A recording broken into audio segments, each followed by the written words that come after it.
My perfect teen daughter ran away from home. I spent years searching for her, and what I found, years later, still haunts me to this day. My sweet little Lynn used to be the type of girl to hide behind my leg when boys waved hello and blush at cartoon kisses. It was around her freshman year of high school when I first noticed a slight change in her behavior. She started to wear more makeup and fewer clothes. When confronted about it, she would always get very angry with me, shouting about how it's her body and she can do what she wants. Another grand excuse was, "But everyone else is doing it, Mom." This was really hard for me to watch because I was seeing my precious sweet little daughter trying to turn into what she thought was a real woman. I always tried to explain to her that makeup and wearing fewer clothes doesn't have to mean doing what everyone else is doing, and that she should take pride in what she wants to be. Regardless, she wouldn't budge. And I'm a big believer in more relaxed parenting, so at the time, I thought maybe it would just be a phase. But our relationship slowly got worse and worse. Debates became arguments, and arguments became fights. She started bringing guys over, and while I didn't get a good look at all of them, I saw some who looked twice her age. Then one day I snapped. I was going through her room while she was at school to try and find something I knew she had taken. While searching the nightstand, I found a tiny white baggie tucked behind the lamp. I had my fair share of college days, so I knew exactly what that little baggie entailed. I had a huge confrontation with her when she got home from school. She eventually started to yell at me, and I returned the favor. It got so bad that the next morning, when I checked on her to see if she had left for school, she had vanished. 2 suitcases from my closet had gone missing. I called the police immediately. How could my sweet Lynn do this? Run away from me, the person who loves her most in the whole world. I searched the whole neighborhood, driving for hours around our small town. We found nothing, and neither did the police. After around 4 years of no contact, one of my daughter's friends' moms shared a concerning post with me on Instagram. It looked like a video of my daughter in a news report. At first, I didn't understand why she would be on the news, but then I saw the headline, "SX workers uproar in the south side of town." I couldn't believe it. There was no way my daughter had really gone down that rough path. The more I examined her in the clip, the more she looked out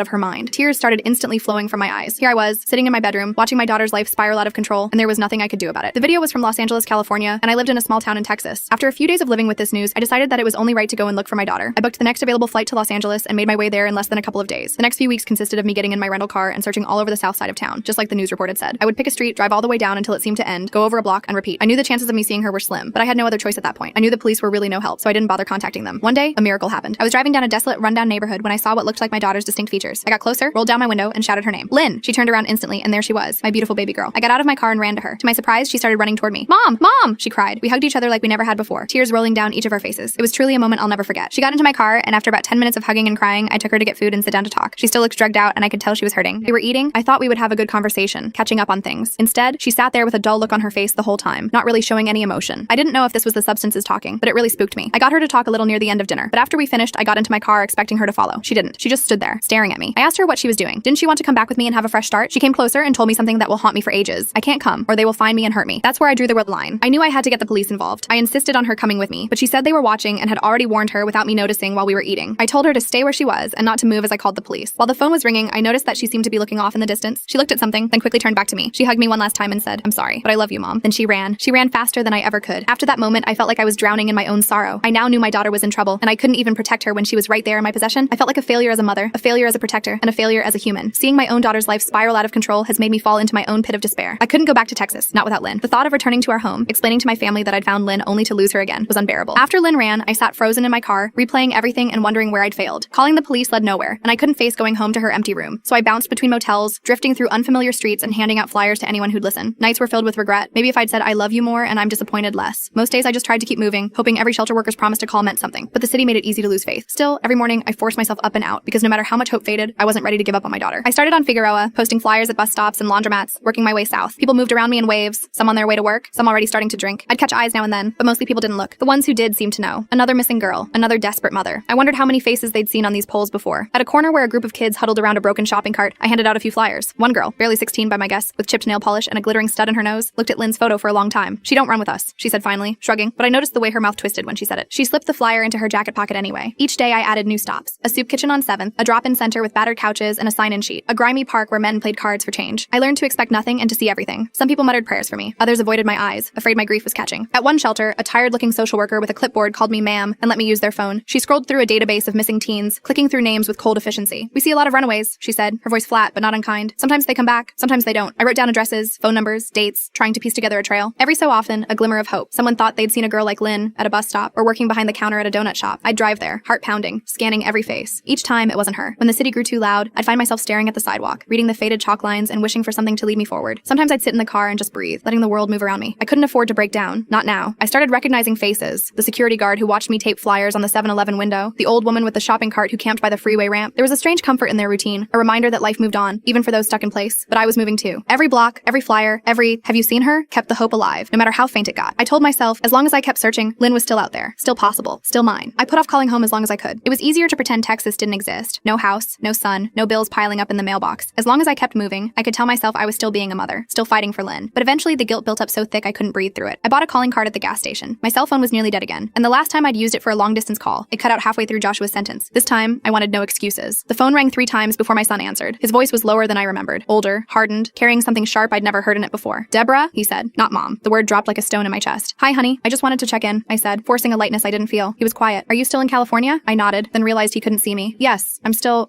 looking." Another long pause. "It's been almost 2 months, you know that?" Grandma's worried. Dad called. He said if you don't check in with work, you're going to lose your job. I tried to keep my voice steady. "Joshua, I have to find her. I can't just leave. You left us." His voice cracked, just a little. "You left me." That stung worse than any insult. I tried to swallow it down. "I know, sweetheart. I'm sorry. I need to keep trying. She's out there. I know she is. I saw her room today," he said, softening for just a moment. "It still smells like her. Sometimes I go in there and I just wish you'd come home, Mom, even if you can't bring her with you." His words pressed on every sore spot in me. Guilt, shame, and longing tangled in my chest. "I can't yet," I whispered, "but I promise I'm not giving up. Not on you, not on her." Joshua exhaled, all the weight of a teenage boy holding up the world. "Just call us, okay? Grandma says she prays for you both every night. Even Dad does." We said goodbye, neither of us willing to say I love you first. When I hung up, I stared at the motel ceiling for a long time, trying not to let the tears come. I felt like a ghost, haunting 2 worlds but belonging to neither. But I couldn't stop. If I did, Lynn's face would vanish from these streets, and I wasn't ready to let her become just another lost girl. It was at a makeshift soup kitchen, a folding table set up in an abandoned church lot, where I met Linda. She looked out of place, just like I did. Jeans a little too clean, hair pulled back tight, clutching a stack of flyers with shaking hands. The volunteers took one look at us, and maybe out of pity, poured our coffee extra hot. We stood off to the side, 2 islands in a sea of hard luck. She nodded at my stack of flyers. "Yours missing too?" I held up Lynn's picture. 4 years now. I saw her a few days ago, but she ran. Linda gave me a sad smile and showed me her own flyer. "My son, Toby. He left home last year. Haven't seen him since Easter." It felt strange, talking to someone who understood the language of missing. With Linda, I didn't have to explain why my hands shook, or why I watched every teenage face that passed. She told me about calling hospitals, pestering police, sleeping in her car outside shelters. "I've started to memorize the intake schedules," she admitted, rubbing her eyes. "They're always full. They never know anything." We walked the streets together that afternoon, handing out flyers and trading stories. Linda about her quiet house in Bakersfield, her angry ex-husband, the birthdays that passed with empty chairs at the table. I told her about Joshua, about the guilt that ate at me when I called home, about the way my own mother had stopped asking when I'd be back. It was easier to walk with someone else. We looked out for each other, taking turns talking to people who might have news. At one point, Linda reached for my hand as a fight broke out in the street, both of us ducking into a doorway until it calmed down. We laughed, breathless, shaken, and for a second, it almost felt normal. 2 mothers on a strange kind of errand. That night, we ate cheap tacos in her car and talked about the lives we used to have. Linda told me she'd started writing letters to Toby. Just in case, I write them, seal them up, and keep them in my glove box. I admitted I'd started doing the same for Lynn. We traded addresses, promised to call if either of us got news. "Maybe our kids ran off together," Linda joked, forcing a smile that nearly broke my heart. Before we parted, Linda pressed her hand over mine. "Don't give up, Deborah. Even if you feel like you already have." I promised her I wouldn't, and for the first time in weeks, I almost believed myself. Nights in LA left too much room for memory. Sometimes I'd lie awake on the brittle motel sheets, the sound of sirens and distant arguments leaking through the window, and my mind would travel backward, faster than I could stop it. I remembered the first time I told Lynn about the divorce. She was 11, sitting on the swing in our Tucson backyard, the Arizona sun a blinding white over her hair. I'd practiced what to say, but it came out all wrong. "Your dad and we can't live together anymore, but we both love you. That never changes." She stared straight ahead, her hands tightening on the chains. "I know what it means," she said quietly. "It means Dad doesn't love you anymore." I wanted to argue, to untangle the truth, but what good would that do? The damage was already done, and kids see through lies sharper than any adult. The move to Oregon was supposed to be a new start. 4 girls and a tired mother, stuffed in a station wagon, driving north with everything we owned. I tried to make it an adventure, picked out songs for the road, planned picnics along the way, but grief hung over every mile. The girls fought more than they laughed. Lynn grew quiet and sharp around the edges, always watching me like she was waiting for me to disappear too. By the time she hit high school, I was already losing her. She changed her hair, changed her friends, stayed out late with excuses I didn't dare challenge. I told myself it was normal, that she was finding herself, but every slammed door felt like another crack in our family. Sometimes, after the younger girls went to sleep, I'd stand in the hallway and listen for Lynn's breathing, proof that she was still there, still safe. I made mistakes. I know that now. I let my anger show too often. I tried to reason with her like she was still a child, even when she'd outgrown that a long time ago. Some nights I think about every harsh word, every time I chose work or exhaustion over listening. Regret is a language I speak fluently now. Here, in the city where she vanished, the past doesn't let go. I replay the old arguments, the times I looked right at my daughter and didn't see what she needed. Maybe if I'd loved her differently, if I'd paid more attention, she'd be safe in a warm bed instead of lost in the dark. I can't change any of it. All I can do is keep searching, hoping it's not too late to find her and to find forgiveness for both of us. I used to believe in the system. Maybe not completely, but enough to think that if something terrible happened, someone in a uniform would help. In Los Angeles, that belief shriveled fast. The first time I went to the police station, I wore my cleanest shirt and tried to keep my voice steady. I waited an hour just to be seen, sitting on a plastic chair under harsh fluorescent lights. The room smelled of sweat, cheap coffee, and tired hope. When my turn came, the officer barely looked at me. "Runaway?" he asked, scribbling without looking up. "My daughter. She's been gone for years, but I saw her. I know she's here. She's in trouble." He raised an eyebrow, flipping through a battered folder. "How old is she now?" 18, just turned. The look he gave me was worse than a slap. "That makes her an adult. She can make her own decisions, ma'am." I tried to argue, voice rising. "She's not safe. She's being exploited. I know it. Please, He cut me off. "Unless she's a danger to herself or someone else, there's not much we can do." He handed me a pamphlet about missing persons, and that was that. The shelters were no better. There were forms to fill out, waiting lists for runaways, rules about curfews and proof of residence. One social worker, a woman with kind eyes and tired hands, did her best to soften the blow. "We're full every night," she said, "but if she checks in, we'll call you." She promised, but I could tell she didn't expect it to happen. Sometimes I'd show up with Lynn's photo and get nothing but blank stares, like I was asking for a miracle no one had to spare. Other times, a flash of recognition, someone might have seen her, or maybe it was just another girl with the same look in her eyes. False hope became a kind of torture. Once I sat through a support group for parents of missing kids. We were supposed to take turns sharing, but all I could do was listen. Stories so much like mine, voices breaking, some clinging to hope, others already hollowed out by loss. I watched the clock, thinking of all the hours I'd wasted waiting for someone else to find my child. Some nights I called the hotline numbers just to hear a stranger's voice to feel less alone. Most of the time, I hung up before anyone answered. I started to wonder if the world was built to break mothers like me, if every door was meant to slam shut until I stopped asking for help. But I didn't stop. Every rejection made me angrier, more stubborn. If the system wouldn't save Lynn, I'd have to do it myself. I didn't know how, but I knew I couldn't count on anyone else. So I hit the streets harder, holding tighter to hope, letting the city's indifference turn to fuel. Maybe it wasn't much, but it was all I had left. It was a Tuesday afternoon when I got the call. I was in the back booth of a donut shop, staring at the last cold sips of coffee, when my phone buzzed. An unfamiliar number. For a split second, I thought it might be Lynn. Instead, it was Eddie, the outreach worker. Deborah, I think we got something. One of our girls saw someone matching your daughter's description near the bus depot on 6th. Blue jacket, long hair, said she looked sick, was with a group. If you hurry, you might catch her. Hope struck me like lightning. I left a crumpled dollar on the counter and ran, my heart thudding so hard it hurt. My hands shook so badly I fumbled my keys twice. The city blurred past in streaks of gray and sun. All the way to the depot I prayed, please let it be her. Let me be fast enough. The bus depot was chaos. Lines of people, security guards, pigeons picking at dropped food. I pushed through the crowd, holding Lynn's photo in the air, asking everyone I passed, did you see a girl in a blue jacket? Long brown hair? Please, she's sick. She needs help. A young man nodded toward a row of benches. She was here, like 5 minutes ago. Left with some others, went down that alley. I ran. My legs burned, lungs raw as I followed the alleyway behind the depot. The stink of urine and trash nearly choked me, but I kept going, eyes darting to every figure hunched in the shadows. Then I saw her. At least I thought it was her. A girl in a blue jacket, head down, surrounded by 3 others. Her walk was off, her steps dragging. Lynn, I shouted, my voice cracking, desperate and wild. She looked up. For a heartbeat, I was sure it was her. Those same haunted eyes, that familiar slouch. But as I drew closer, the girl shrank away, fear flashing across her face. It wasn't Lynn, just another runaway, another lost child wearing my daughter's pain. One of the others glared at me, stepping between us. Get out of here, lady. Don't you know these streets eat people like you? I stumbled back, humiliation and heartbreak twisting inside me. For a moment, I just stood there, dizzy and lost, the city whirling on without me. The hope I'd felt was already dissolving into self-loathing. I'd let myself believe just for a second that it was possible. My daughter, found at last. Instead, I was left with empty hands and the echo of her name on my tongue. I walked back to my car slowly, each step heavier than the last. The sun was setting by the time I collapsed behind the wheel, tears streaking my cheeks. I pressed Lynn's photo to my heart and whispered, I'm still here. I'll keep looking. I promise. But in that moment, even my promises felt thin, like breath on glass, already fading in the dark. The streets changed after sunset. Even the shadows felt different. Longer, hungrier, hiding secrets I didn't want to learn. Still, I couldn't sleep. Each night, I convinced myself that the next hour, the next corner, would be the one that brought Lynn back to me. I grew reckless. Sometimes I'd park and walk alleys alone, clutching my phone and a can of pepper spray I bought at a gas station. I told myself I was being brave, but deep down, I knew it was something closer to desperation. One night, as I was taping a flyer to a lamppost behind a row of boarded up shops, I heard footsteps behind me. Quick, sharp, too close. I spun around and came face to face with a young man, no older than 20, eyes darting, breath ragged. What are you doing out here? He demanded, voice rough and low. I tried to keep my fear out of my voice. I'm just looking for someone. My daughter. She's missing. He glanced at the flyer. You got any money? I shook my head, but he stepped closer anyway. Lady, you shouldn't be out here. He reached for my purse, quick as a snake. I tried to back away, but he grabbed my arm, yanking hard enough to make me stumble. Before I could shout, a second figure appeared. A woman, thin as a wisp, face hidden by a dirty scarf. She shouted something in a language I didn't know, and the young man let go, spitting on the ground. You're lucky, he muttered, stalking off into the dark. I stood there shaking, too stunned to cry. The woman approached, eyes narrowed. Stupid to walk alone, she said, voice soft but fierce. This place, it'll eat you. Go home. I can't, I whispered, not without her. She looked at me a long time, then nodded, as if she understood. She pressed something into my hand, a tiny flashlight, cheap but sturdy. Next time, keep your eyes open. Watch the shadows. I thanked her, the words sticking in my throat. When she disappeared into the night, I realized I was clutching Lynn's photo so hard it had wrinkled. My knees buckled and I sat on the curb, breath ragged, shaking in the cold. I wanted to give up. I wanted to call Joshua, beg him to come get me, but pride wouldn't let me. I wiped my face, steadied my breath, and forced myself to stand. I was still alive. I could still search. But for the first time, I understood just how fragile I'd become, how close I was to losing myself as well as Lynn. That night, back at the motel, I locked the door and slept in my clothes, flashlight clutched in my hand. The city kept on humming outside, but I dreamt of home, of Lynn as a little girl, safe in her bed, her small hand curled around mine. When I woke, I knew the city hadn't beaten me yet, but it was getting close. It was nearly dawn when the motel phone rang, a shrill, unnatural sound that yanked me out of uneasy sleep. For a moment, I thought I was dreaming, but the phone kept ringing. I lunged for it, heart in my throat. Hello? A woman's voice crackled through, official, but hurried. This is County General. We have a Jane Doe who matches the description on a flyer brought in last night. We need you to come down and confirm. My hands shook so badly I nearly dropped the phone. Is she okay? She's alive. She's in rough shape. Please come as soon as you can. I was out the door in minutes, forgetting everything except the directions the nurse had given me. The city was gray and empty, the streets washed clean by a rare bit of rain. I prayed out loud, promising anything if I could just have my daughter back. At the hospital, everything moved at half speed. The nurse at the desk eyed my clothes and hollow face, then silently led me down a long hallway that smelled of antiseptic and old fear. She paused outside a curtained bay. Prepare yourself. She's been through a lot. I took a shaky breath and stepped inside. On the bed was a girl, thin, bruised, hair dark and tangled, oxygen tubing under her nose. She looked so small. My chest clenched. I forced myself to step closer, whispering, Lynn? The girl turned her head, blinking up at me with blank, unfamiliar eyes. It wasn't Lynn. My knees almost buckled, but I held onto the edge of the bed to keep from falling. The girl stared at me, searching my face for something I couldn't give. I fumbled for words. I'm sorry. I thought you were my daughter. She nodded, eyes filling with tears. My mom doesn't know where I am either. For a moment, we just sat in the silence, two strangers lost in different kinds of pain. I squeezed her hand because it was all I could offer. Back in the hallway, the nurse tried to comfort me, but her words slid past. You're not the first, she said softly. Sometimes I think every mother in LA is searching for someone. I left the hospital numb, my hope drained and heavy in my bones. On the sidewalk outside, the sun was rising over the city, throwing gold over the cracked concrete. I stared at it, willing myself to feel something, anything besides loss. But all I could do was keep walking, one foot in front of the other, day after day, hoping that next time, the call would be for Lynn, and that this time, it wouldn't be too late. When the streets grew too loud, loud and the world felt hopeless, I wrote letters to Lynn. Not emails, not texts, old-fashioned letters on motel stationery or the backs of diner receipts. I never mailed them. I just needed to talk to her, even if she'd never read a word. I wrote the first one after the hospital, hunched over the little desk by the window as the city's night noises bled through the glass. Dear Lynn, I saw a girl in the hospital today. For a moment, I thought she was you. I wanted it so badly I almost convinced myself, but it wasn't you. I'm still here. I'm still searching. I'll always be searching. I wrote about Texas, about the way Joshua's voice has changed, how your grandma asks about you every Sunday after church, how your old room smells like dust and lost time. I wrote about all the little things I remembered, how you hated ketchup on your fries, how you snuck your baby sister cookies after bedtime, how you used to sing yourself to sleep when you thought no one was listening. I'm sorry for every time I yelled, for every time I let my fear turn to anger. I wish I'd listened more. I wish I'd told you you were enough, even when you were lost. I don't care what you've done or where you've been. I just want you home. Sometimes my letters were angry. Why did you run, Lynn? Why did you leave me to chase after shadows? Didn't you know I'd follow you anywhere? Didn't you care that I'd lose everything for a chance to hold you again? But mostly, they were love letters. A mother's promise written out in ink, the kind that stains your hands and never quite washes off. I still keep your photo in my wallet. Sometimes I talk to it. Maybe that means I'm losing my mind. Or maybe it means I'm still your mom, even out here, even now. On the loneliest nights, I'd tuck the letters beneath my pillow, as if words could stand in for the daughter I couldn't find. I told myself that someday, if I was lucky, I'd put these in her hands, and she'd understand. She'd forgive me, and maybe I'd forgive myself too. But until then, the letters piled up, silent witnesses to my hope, my grief, my love. And I kept writing, because as long as I was writing, Lynn was still out there. As long as I wrote, there was still a chance. Sometimes late at night, I'd scroll through old photos on my phone, birthdays in Texas, Joshua grinning in his Little League cap, Lynn blowing out candles, the whole family squeezed together on the couch. It felt like another lifetime, another version of myself. Every few weeks, I forced myself to call home. I knew they worried, even if they never said it straight out. Joshua answered on the third ring this time, his voice flat, half asleep. Mom? Hi, honey. Did I wake you? It's fine. He didn't ask where I was. He already knew. How's school? I asked. As if homework or grades mattered right now, he hesitated. It's okay, I guess. Grandma's still making meatloaf on Sundays. She leaves a plate for you, you know, like you're gonna walk through the door. I closed my eyes, picturing the old kitchen, the chipped tile, the sound of forks scraping plates. Tell her I miss her. I miss you both, he sighed. You could just come home. I bit my lip. Not yet, sweetheart. I have to find her. I know. His voice was tired, brittle around the edges. But I need you too, Mom. It's like I lost both of you. I wanted to explain, to make him understand the terror that kept me in LA, the promise I couldn't break, but the words stuck, guilt pressed down, a physical ache in my chest. I'm sorry, Joshua. I really am. I'll call again soon, okay? We hung up, nothing resolved, and I sat for a long time with the phone warm in my hand, staring at the motel ceiling. I remembered the last time we were all together, Lynn and Joshua fighting over the TV remote, my mother laughing as if we'd always be whole. I wondered what they told people at church, what story they spun for neighbors who asked why I'd vanished, why I chased after a daughter who didn't want to be found. Did they blame me? Did they wish I'd given up? I was haunted by the feeling that every mile I stayed away, I lost a piece of home. But if I left, I'd lose Lynn for good, and maybe lose myself too. In the silence, I pulled out the stack of letters I kept for Lynn, pressing them flat with my palm. For a moment, I wished I could write one to Joshua, explain what it meant to love two children at once and feel like you were failing them both. Instead, I just sat there, missing a life that no longer existed, praying that one day, somehow, I could bring us all back home. The day I ran into Linda again, the city was blanketed by an early morning fog that made everything feel distant and muffled. We found each other in the line at the soup kitchen, our shoulders hunched against the damp. I could see the strain in her face even before she spoke. She looked thinner, her eyes red-rimmed. They found Toby, she whispered, voice hollow. I felt my stomach drop. Where? She shook her head. A drainage canal, out past Alhambra. They think he was there for weeks. They said he must have been alone. There was nothing to say. I reached for her hand, and for a moment, we just stood there, two mothers clutching each other like lifelines. The noise and shuffle of the line faded until all I could hear was Linda's ragged breathing. I thought I'd feel something, relief maybe, to finally know, but it's just empty. Like my whole body turned to glass, and I'm scared to move in case I break. I squeezed her hand tighter. I'm so sorry, Linda. I'm so sorry. She gave a small, bitter laugh. At least now I can stop searching. At least now I can sleep, even if I don't want to dream. The next hour passed in silence. We sat on the curb, eating watery soup and sharing the kind of silence only grief can hold. Linda talked about Toby as a boy, how he loved old monster movies, how he hated peas, how he used to fall asleep on her shoulder in the car. All those small, precious things that meant nothing to the world, but everything to a mother. Later, as we parted, Linda gripped my arms, her eyes fierce despite the tears. Don't stop looking, Deborah. Even if it kills you, I'd do it all over again for one more minute with him. I watched her walk away, shoulders hunched, swallowed by the city, her pain pressed against me, sharp as broken glass. For the rest of the day, I couldn't escape it. The knowledge that this search didn't always end in reunions. Sometimes it ended in silence, in loss, in empty rooms and beds that would never be slept in again. That night, I wrote another letter to Lynn, the words spilling out faster than I could control. Dear Lynn, today I learned what it means to lose hope completely. I wish I could put you in a bubble, safe from this world, from every danger, every mistake, but I can't. All I can do is keep searching, keep loving you, even if you never come back. I pressed the letter under my pillow and lay awake long into the night, haunted by Linda's story, praying mine would end differently. It happened on a Thursday, almost 6 months to the day since I'd first seen Lynn on the street. The city was choking on spring heat, and I was down to my last flyer, the edges ragged from too many hands. Eddie, the outreach worker, called just after noon. Deborah, I think you need to come to St. Cecilia's shelter. There's a girl here asking for you. My heart beat so hard I nearly dropped the phone. Is it her? He hesitated. You should come. I drove like a woman possessed, not caring about red lights or honking horns. My hands gripped the wheel so tight they cramped. Outside the shelter, sunlight glared off cracked windows, and my legs threatened to buckle as I pushed open the door. The lobby was noisy, filled with the shuffle of tired bodies and the smell of stale coffee. At the far end, huddled on a plastic chair, sat a girl with hair hanging limp over her face, a blue jacket 2 sizes too big wrapped tight around her shoulders. Lynn? My voice barely rose above a whisper, afraid to shatter the moment. She looked up, and for an instant, time collapsed. Her eyes were sunken, her face gaunt and bruised, but it was her, my Lynn, my baby, impossibly alive. She stood, shaky on her feet. For a second, we both hesitated, afraid the dream might break. Then she stumbled into my arms, and I caught her, holding on like I could anchor her to the earth. We both started crying, all words lost. I felt the sharpness of her shoulder blades, the way she flinched at my touch. Her hands were ice cold, her breath shallow against my neck. For a long time, we didn't say anything. I just rocked her, whispering her name, over and over. Lynn. Lynn. My Lynn. Finally, she pulled away, wiping her nose on her sleeve. Her voice was raw and small. I don't know where else to go, Mom. My throat closed with gratitude and grief. You did the right thing. You're safe now. Eddie appeared in the doorway, giving us a nod. You've both got a room for the night. We'll get her checked out by the nurse. I thanked him, tears still streaking my cheeks. When we were alone, I took Lynn's hands in mine, memorizing every line and scar. We're going to get through this. We'll find a way. Lynn only nodded, her gaze drifting to the window, already distant. I wanted to wrap her in my arms, take her home, erase everything that had happened. But as I studied her, I realized the road back would be long and winding, if it existed at all. That night, I slept in a cot beside her bed, holding her hand as she shivered in her sleep. I listened to the rise and fall of her breath, terrified it might stop, determined not to let go. For the first time in a long time, hope and fear sat side by side in my heart. I had my daughter back, if only for a moment, and I would do anything to keep her safe. The nurse checked Lynn's vitals and left us alone in the tiny fluorescent lit room. Outside, the city's noise was a distant hum, but in that moment, the world shrank down to just the two of us. I poured water into a paper cup and handed it to her. Lynn's hands trembled so badly she spilled a little, but she managed to sip. I studied her, really studied her, for the first time in years. Her cheeks were hollow, lips cracked, new scars tracing her wrists and the inside of her arms. There was a hardness in her eyes I'd never seen before. She looked both older and impossibly young. For a long time, neither of us spoke. Finally, she cleared her throat. I'm sorry, Mom. My breath caught. You don't have to say that. You don't have to. I do. Her voice was rough. I'm sorry for running, for everything, but I didn't know what else to do. I thought if I left, maybe things would get better. Or maybe I just wanted to disappear. I tried to reach for her hand, but she flinched, so I kept my hand on the blanket, close, but not touching. I made mistakes too, Lynn. I should have listened. I should have tried harder to understand. Her eyes filled with tears. It was never about you, Mom. Not really. I was just lost. After the divorce, I felt like I didn't matter anymore, like nobody could see me. The people out there, they saw me. At least they pretended to. She looked away, her jaw tightening. But it's not what you think. It's not a family. It's a prison. I tried to leave, but there's always someone watching. Always someone waiting to pull you back in. Drugs make it easier, but only for a little while. My heart broke for her. Let me help, please. We can go home or anywhere you want. You don't have to be alone. She shook her head, wiping her face. I can't, Mom. If I leave now, they'll find me. They'll hurt you. I don't want you mixed up in this. I felt a helpless rage, a desire to tear the whole world apart to keep her safe. You're my daughter. I'd do anything for you. Anything. Lynn let out a shuddering breath. You don't understand. There's no way out. Not really. You can't save me. Nobody can. I wanted to argue, to promise her the impossible, but I saw the defeat in her eyes, the deep, bone-tired hopelessness. Instead, I leaned closer, voice trembling. I love you. I always have. That's never going to change, no matter what. A ghost of a smile flickered across her face. I know, Mom. I love you too. I never stopped. We sat together in silence, broken but still tethered by love. Outside, a siren wailed, distant and cold. That night, after she fell asleep, I wrote another letter. Dear Lynn, tonight I saw you for who you are. Scared, strong, wounded, and still my little girl. I wish I could take your pain and carry it for you. I wish I could build a world where nothing could ever hurt you again. I don't know how to fix this, but I'll never stop trying. I put the letter with the others and lay beside her in the dark, listening to her breathing, trying to hold the moment as tightly as I could. By morning, Lynn looked worse, eyes rimmed with red, hands shaking so badly she struggled to eat the toast the nurse brought. I sat beside her, watching her try to swallow. Every bite looked like a battle she was losing. The shelter gave us 2 nights, then Lynn would have to move on. I tried to talk her into staying longer, checking into a rehab or going to the hospital. You need help, I pleaded. We can go anywhere you want, just let me take you somewhere safe. Lynn shook her head. It won't work, Mom. They know where I am. If I leave with you, they'll come after us. They'll hurt you to get to me. I thought about calling the police, but after all those fruitless nights begging for help, I knew what would happen. They'd take her statement, tell her she could leave if she wanted, then drop her right back on the street. The system had never been built for girls like her. Still, I tried. I called every number the nurse gave me. Detox centers, women's shelters, halfway houses. Every place had a wait list, or didn't take girls with active warrants, or said she had to show up clean. One woman offered a spot in a rehab 2 hours north, but we had to get there on our own, and Lynn needed to stay sober for the intake. I looked at Lynn, sweating, pale, eyes darting, and knew it was impossible. Maybe you could just come home to Texas, I whispered, voice thick. We could start over, just for a little while. She smiled, soft and sad. I wish I could, Mom. I really do, but I'm tired. I just want to sleep. That night, I barricaded our shelter room door with a chair. I dozed in the cot, one hand on her blanket, listening for footsteps in the hallway, afraid every sound was someone coming to take her away again. Early in the morning, I found her in the bathroom, hunched over the sink, shivering. I don't feel good, she whispered. Everything hurts. I wrapped her in a blanket, my arms barely able to steady her. We rode to the clinic in a donated van. The nurse checked her vitals, took her temperature, murmured words I didn't understand. After a while, they let us stay, but only for the day. They had no beds left. Lynn rested her head on my lap as we waited in the clinic's crowded lobby, surrounded by people coughing and crying and begging for medicine. I stroked her hair, humming the lullaby I used to sing when she was small, her eyes closed, her breathing uneven. Let this save her, I prayed. Let this be enough. But in the end, there was nowhere left to go. The system's doors closed in our faces, and the city's shadows grew longer. When night fell, we were back on the street, nowhere safe left to run. I held her close, my heart cracking with every step, and tried not to wonder if this was what the end looked like. The last night came without warning, like a door shutting softly in the dark. We found a bench near the edge of MacArthur Park, far from the glow of streetlights and the endless roar of traffic. Lynn was exhausted, her head resting on my shoulder, hands trembling in her lap. I pulled the blanket tighter around her, willing my warmth to seep into her bones. We talked quietly, afraid to disturb the fragile peace that had settled between us. She told me stories of girls she'd met, some still alive, some lost to the streets, all of them searching for something they couldn't name. She asked about home, about Joshua and her sisters, about the little things, if the orange cat still slept on the porch, if her room still smelled like vanilla lotion. I told her everything I could, painting pictures of Texas sunsets and Sunday dinners, trying to bring the world she'd lost a little closer. I told her how much we missed her, how Joshua still left her favorite cereal on the shelf in case she came back. After a long silence, Lynn looked up at me. Her eyes were glassy, tired. I'm sorry I hurt you, Mom. I'm sorry I couldn't be better. I hugged her, holding her as tightly as I dared. You don't have to be better. You just have to be here. She smiled, a flicker of the old Lynn. I'm tired, Mom. I don't know if I can keep doing this. My heart broke, but I forced myself to nod. Whatever you need, I'm here. I'll stay as long as you want. We watched the city lights flicker, listening to the distant music and laughter, the world going on as if nothing had changed. She rested her head on my lap, and I stroked her hair, humming the lullaby she loved as a child. I wished I could bottle that moment, keep her safe and close forever. When she fell asleep, I stayed awake, afraid to let go, afraid of what the next morning would bring. Just before before dawn, she stirred, eyes bleary. I love you, Mom. Don't forget, okay? I kissed her forehead, tears slipping down my face. I'll never forget. I love you more than anything. As the sun rose, painting the sky in bruised orange and gold, she squeezed my hand one last time, then drifted back to sleep. I watched her chest rise and fall, counting each breath, holding on for as long as I could. I didn't know it then, but that was our goodbye. Days bled into each other after that last night. Lynn disappeared from the shelter as quietly as she'd arrived. I spent 2 days combing the parks, the soup kitchens, the bus stations, everywhere I could think of. Each time I asked, "Have you seen her?" people just shook their heads or looked away. On the third morning, the phone in my motel room rang. The sound cut through the silence like a knife. I answered on the second ring, the world narrowing to the hum of the line and the dread in my chest. "Is this Deborah?" The voice was official, brittle, already sorry. "Yes, this is Officer Marquez with the Los Angeles Police Department. I'm so sorry, ma'am. We found a young woman who matches your daughter's description. She was brought into County General last night. There was an overdose. She didn't make it. I couldn't breathe. I couldn't think. The world spun, and I clutched the phone so tightly I thought it might crack in my hand. No," I whispered, the word too small for the pain. "No, you're wrong. She just called. The officer's voice softened, but it didn't matter. We'll need you to come down to identify her. I'm so sorry." I hung up without another word. My body moved on its own, stumbling to the bathroom, splashing cold water on my face as if I could wake myself from this nightmare. The mirror reflected a stranger's grief, eyes swollen, skin ashen, mouth twisted in disbelief. I sat on the bed, holding the last letter I wrote to Lynn, the ink still smudged from my tears. I read it over and over, begging the words to mean something more, something that could bring her back. The hours that followed were a blur, signing forms, identifying her small, lifeless body, calling Joshua and my mother, listening to their cries on the other end of the line. There was nothing left to do but survive the moment. The world outside continued. Cars honked, the sun rose and set, people went to work and came home, but my world had ended. Everything I had fought for, hoped for, died with my daughter in that sterile hospital room. In the quiet, I clung to her memory, the sound of her laughter, the warmth of her arms, the echo of her last words. "I love you, Mom. Don't forget, okay?" I couldn't, but I didn't know how to live in a world without her. The flight home was a blur, a hollow shell of a woman clutching a worn backpack, numb to the world as she crossed 3 states back to Texas. Joshua met me at the airport, his face older and harder than I remembered. He didn't say a word. He just hugged me, so tightly it hurt, and for the first time since Lynn died, I let myself cry. The days before the funeral passed in a fog. My mother made the calls, Joshua helped pick out a simple dress, and the neighbors dropped off casseroles we couldn't eat. I wandered the house, touching every surface, every memory. Lynn's room was untouched, her pillow still holding the faint scent of her favorite lotion. I sat on her bed, surrounded by relics of her childhood, trophies, crumpled drawings, a journal half filled with slanted handwriting. On the day of the funeral, the church was filled with faces I barely recognized. People from every corner of our old life came, teachers, neighbors, women from church, old friends who hadn't seen us in years. Some came out of pity, others out of a desire to help, but most came for the same reason I did, to say goodbye to the girl we'd all lost in different ways. The pastor read from the Psalms, his voice a gentle current trying to soothe a sea of grief. Joshua stood beside me, stoic, his jaw clenched. My mother wept openly, a handkerchief pressed to her lips. I felt adrift, separate from my own body. The world narrowed to the plain wooden casket at the front of the church. People spoke. Stories of Lynn as a child, of her smile, her stubbornness, her kindness. Some remembered her in ways I'd forgotten, volunteering at the animal shelter, standing up for her younger sisters, singing in the church choir before everything fell apart. When it was my turn, I walked to the front with shaking hands. The words I'd written were simple. My daughter was not just her choices. She was a light in our lives, a girl who made mistakes, who got lost, who loved fiercely, and was loved just as fiercely in return. I will never stop loving her. She was mine, even when she ran, even when she broke my heart. I would do it all again if I could hold her just one more time. After the service, we gathered at the cemetery. The wind carried the scent of wildflowers, and the sun glinted off the headstones. As they lowered Lynn's casket, I pressed one of my unsent letters into her hands, tucking it beneath the folds of her dress. "Goodbye, sweetheart," I whispered, the words dissolving in the breeze. "I will always love you. Always." As the earth closed over her, I realized I would never have the answers I wanted, never know the moment when hope truly died, never understand all the ways I failed and all the ways I did my best. Grief, I learned, is a shapeshifter. It follows you home, sits beside you at the dinner table, whispers in your dreams. But in the silence that followed, surrounded by the people who loved her, I felt something else, a fragile thread of gratitude. For every moment I'd had, every memory, every ounce of love we shared. I couldn't save Lynn, but I could remember her. I could carry her forward in the only way I knew how. A week after the funeral, as I was sorting through Lynn's old things, I found an envelope tucked in the back of her dresser drawer. The handwriting was unmistakable. Her slanted, looping script, the way she always dotted her I's with little circles. On the front, in faded blue ink, it said simply, "For Mom." My hands shook as I opened it. Inside were 3 letters, each written on the same lined paper she used for school essays. The first was dated a few months after she'd run away. "Dear Mom, I know you're looking for me. I can feel it, even here. Sometimes I see women on the street with flyers, and I think about running to them, asking if they know you, but I'm scared. I don't know how to come home. I'm sorry for all the ways I hurt you. I hope you're okay. Love, Lynn." The second was shorter, written during what must have been one of her darker days. "Some nights I dream I'm back in my old room. I can hear you humming, smell dinner on the stove. I wish I'd listened more. I wish I'd stayed. I know I've made it impossible for you to forgive me, but I love you. I always have." The last letter was dated only weeks before she died. The paper was tear-stained, the ink smeared. "Mom, if you're reading this, I'm gone. Please don't blame yourself. None of this was your fault. You were the best mom you could be. I was just lost, and I couldn't find my way back. I hope you remember the good parts, the way we used to laugh, the road trips, the way you held me when I was sick. I want you to live, I want you to forgive yourself, and I want you to remember I was always your daughter, and you were always my home." I pressed the letters to my chest, sobbing in the quiet of her empty room. For a long time, I let myself grieve, not just for the daughter I'd lost, but for the love that remained, stubborn and shining, even after everything. Later, I placed the letters in a small wooden box, along with the ones I'd written to her, a conversation between a mother and daughter, spanning years and distance and all the words that were never said out loud. That night, for the first time since Lynn died, I dreamed of her, not as she was at the end, but as the child who used to run through the yard, laughing, her hair tangled by the wind. When I woke, the grief was still there, but so was something else, a small, persistent hope, a reminder that love, even when battered and broken, never truly dies. Grief doesn't fade, it transforms.